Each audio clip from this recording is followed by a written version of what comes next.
अक्सर विवादों में चर्चा का केंद्र रहे कैबिनेट मंत्री प्रेमचंद अग्रवाल एक बार फिर से विवादों में आ घिरे। मंत्री प्रेमचंद अग्रवाल के खिलाफ ऋषिकेश विधानसभा से कांग्रेस के प्रत्याशी रहे जयेंद्र रमोला प्रेस वार्ता कर मीडिया से मुखातिब हुए। जयेंद्र रमोला ने आरोप लगाते हुए कहा कि जहां एक तरफ कैबिनेट मंत्री प्रेमचंद अग्रवाल बिल लाओ इनाम पाओ जैसी योजनाएं लाकर जनता को जीएसटी चोरी के खिलाफ जागरूक करने का काम कर रहे हैं, वहीं दूसरी ओर उन्हीं के परिजन जीएसटी को चोरी करने का काम कर रहे हैं। प्रेमचंद अग्रवाल के बेटे पीयूष अग्रवाल द्वारा खरीदी गई जमीन के दस्तावेजों के आधार पर जयेंद्र रमोला द्वारा यह आरोप लगाए गए हैं। खरीदी गई जमीन को दस्तावेजों में खाली दिखाया गया, जबकि उसी जमीन पर प्रेमचंद अग्रवाल का 200 गज का पुश्तैनी मकान है। रजिस्ट्री में 25 से 27 लाख के स्टैम्प लगाए गए हैं, जिससे स्टैम्प में चोरी की जा सके और सरकार को चूना लगाया जा सके।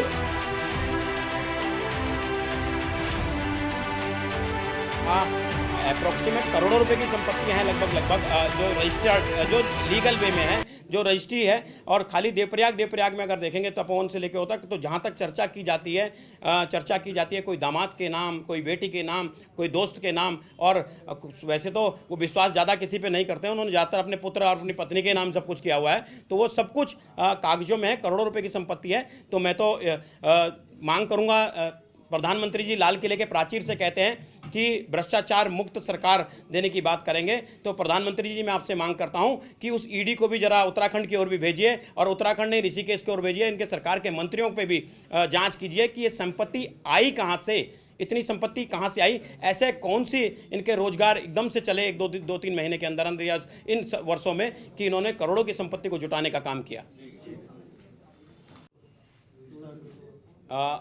जहां एक और सरकार के वित्त मंत्री बड़े बड़े होर्डिंग्स के माध्यम से आम आदमियों को, व्यापारियों को जीएसटी और तमाम रेवेन्यू की चोरी करने के संदेश को लेकर सख्त कार्रवाई करने के निर्देश देते हैं, वहीं दूसरी ओर वित्त मंत्री के स्वयं के पुत्र एक ज़मीन खरीदते हैं। ज़मीन में लगभग 27 लाख के आसपास, 25 से 27 लाख के आसपास के रेवेन्यू को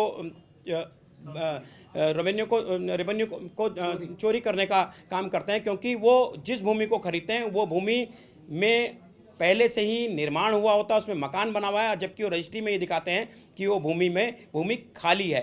तो मैं माननीय मुख्यमंत्री जी से कहूँगा और माननीय प्रधानमंत्री जी से कहूँगा, क्या ईडी विपक्ष के दलों के लोगों के लिए ही है? क्या ईडी आपके मंत्रियों के लिए नहीं है, आपके मंत्री पुत्रों के लिए नहीं है? क्या ईडी सिर्फ और सिर्फ उन लोगों के लिए है जो सरकार के पक्ष में नहीं है, सरकार के विपक्ष में? तो मैं मुख्यमंत्री जी से भी मांग करूंगा आपके चैनल के माध्यम, और मंत्री जी से भी कहूंगा कि आप जो बड़े बड़े करोड़ों रुपए के होर्डिंग्स सरकार के पैसे से लगा रहे हैं, क्या वो कार्रवाई करेंगे अपने पुत्र के खिलाफ?